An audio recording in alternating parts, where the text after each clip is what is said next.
رحمتوں اور برکتوں والا مہینہ رمضان کریم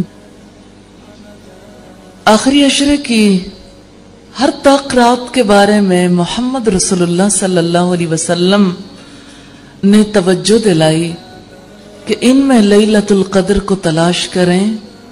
رمضان کی 21ویں، 23ویں، 25ویں، 27ویں اور 29ویں رات. اس رات کی انتہائی اہمیت ہے اس اعتبار سے کہ اس میں اللہ کا پاک کلام نازل ہوا. رب العزت نے فرمایا اِنَّا أَنزَلْنَاهُ فِي لَيْلَةِ الْقَدْرِ، بے شک ہم نے اس کو لیلۃ القدر میں نازل فرمایا. وَمَا أَدْرَاكَ مَا لَيْلَةُ الْقَدْرِ، تم کیا جانو کہ لیلۃ القدر کیا ہے. لیلۃ القدر خیر من 1000 شہر، لیلۃ القدر 1000 مہینوں سے بہتر ہے. حضرت انس بن مالک کی روایت ہے کہ رمضان کا مہینہ شروع ہوا تو اللہ کے رسول صلی اللہ علیہ وسلم نے فرمایا تمہارے پاس یہ مہینہ آ گیا ہے، اس میں ایک رات ہے جو 1000 مہینے سے افضل ہے. جو اس رات کا ثواب حاصل کرنے سے محروم رہا وہ ہر بھلائی سے محروم رہا، اور اس کے خیر سے، اس کی بھلائی سے وہی محروم رہتا ہے جو واقعی محروم ہے. اللہ تعالیٰ کا اس امت پر خصوصی انعام ہے کہ اس نے یہ برکت والی، فضیلت والی رات عنایت فرمائی. حضرت عائشہ صدیقہ رضی اللہ تعالی عنہا نے اللہ کے رسول صلی اللہ علیہ وسلم سے سوال کیا کہ اللہ کے رسول یہ بتائیے اگر میں لیلۃ القدر کو پالوں تو میں کیا دعا کروں. اب صلی اللہ علیہ وسلم نے یہ دعا سکھائی، اللہم انک عفو تحب العفو فاعف عنی. اللہ یقیناً تو معاف کرنے والا ہے، معافی تجھے بہت پسند ہے، تو مجھے معاف فرما دے. کون سا وہ انسان ہے جس سے غلطیاں سرزد نہیں ہوتی؟ اور ہم اگر اپنی زندگی میں دیکھیں صبح سے لے کے رات تک ایک ہی سلسلہ جاری رہتا ہے. لمحے لمحے کچھ اندر کی اکساہٹیں، کچھ باہر سے ہمارے دشمن ابلیس نے جو وعدہ رب سے کر رکھا تھا کہ میں ان کے دائیں سے آؤں گا، ان کے بائیں سے، ان کے آگے سے، ان کے پیچھے سے، ان کو وعدوں کے سبز باغ دکھاؤں گا، انہیں امیدوں اور تمناؤں میں الجھاؤں گا اور انہیں تیرے سیدھے راستے پہ چلنے نہیں دوں گا. تو انسان مجبور ہے، انسان ایک عجیب کشمکش میں رہتا ہے کہ وہ سیدھے راستے پہ چلنا چاہے تو کیسے شیطان برائی کے راستے کو مزین کر کے دکھاتا ہے. پھر کبھی قدم ڈگمگا جاتے ہیں، جب قدم پھسلتے ہیں غلطی ہو جاتی ہے اور انسان اپنے ہی اندر اپنی غلطی، اپنے گلٹ، اپنی اس کیفیت میں مرتا رہتا ہے.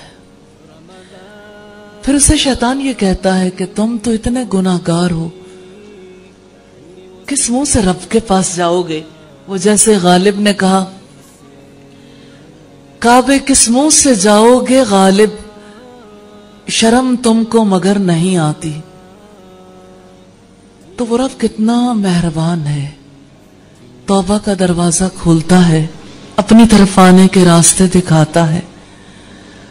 اور یہ خاص عشرہ ہے جہنم کی آگ سے نجات کے لیے، مغفرت کے لیے، اللہ تعالیٰ کی رحمتوں کے لیے. تو ان راتوں میں بھی، ان دنوں میں بھی اللہ تعالیٰ سے اپنے گناہوں، اپنی غلطیوں کی معافی مانگنی ہے. اس لیے کہ نبی صلی اللہ علیہ وسلم نے فرمایا بہترین خطا کار وہ ہیں جو توبہ کرنے والے. اور آپ ہی نے فرمایا کہ اگر تم خطائیں نہیں کرو گے تو اللہ تعالیٰ ایسی قوم کو پیدا کرے گا کہ جو غلطیاں کرے گی پھر اللہ سے معافی مانگے گی اور اللہ تعالیٰ انہیں معاف کر دے گا. اس کا یہ مطلب نہیں ہے کہ انسان خطائیں کرتا چلا جائے، اس کا مطلب یہ ہے کہ خطاکار انسان کے لیے رب کی رحمت کا توبہ کا دروازہ کھلا ہوا ہے الحمدللہ. اور یہ راتیں کثرت سے استغفار کے لیے ہیں. اللہ کریم ہے، اس جلیل و کریم نے، اس رب رحیم نے اپنے رسول کی زبان سے یہ خوشخبریاں ہمیں دلوائی ہیں کہ جب رات کا آخری پہر ہوتا ہے تو اللہ تعالیٰ آسمان دنیا پر نزول کرتا ہے اور اس وقت سوال کرتا ہے کوئی بخشش طلب کرنے والا کہ میں اسے معاف کر دوں؟ ہے کوئی مجھ سے سوال کرنے والا کہ وہ سوال کرے تو میں اس کے سوال کو پورا کر دوں؟ یعنی مجھ سے مانگے اور میں اسے عطا کر دوں. اور ایسا ہر رات ہوتا ہے. اور یہ تو ان راتوں میں سے ایک ہے جو کائنات کی عظیم رات ہے، جس رات میں اللہ نے اپنا آخری پیغام انسانیت کے نام اتارا. یہ رات ایسی ہے جس میں بڑے بڑے فیصلے ہوتے ہیں، کائناتی فیصلے، جیسا کہ سورہ الدخان میں ہے فیہا یفرق من کل امر حکیم، کہ اس میں ہر طرح کے حکیمانہ فیصلے ہوتے ہیں. تو یہ فیصلوں کی رات ہے، یہ رات رب سے بخشش مانگنے کی رات ہے، یہ رات اپنے وہ معاملات جن کا کوئی حل انسان کو نظر نہیں آتا، وہ سوال اپنے رب کے آگے ڈالنے کی رات ہے. اس رب سے درخواست گزار ہوں اس رات کی ایک ایک برکت سے ہمیں مستفید فرمائے، ہم پر برکتیں نازل فرمائے.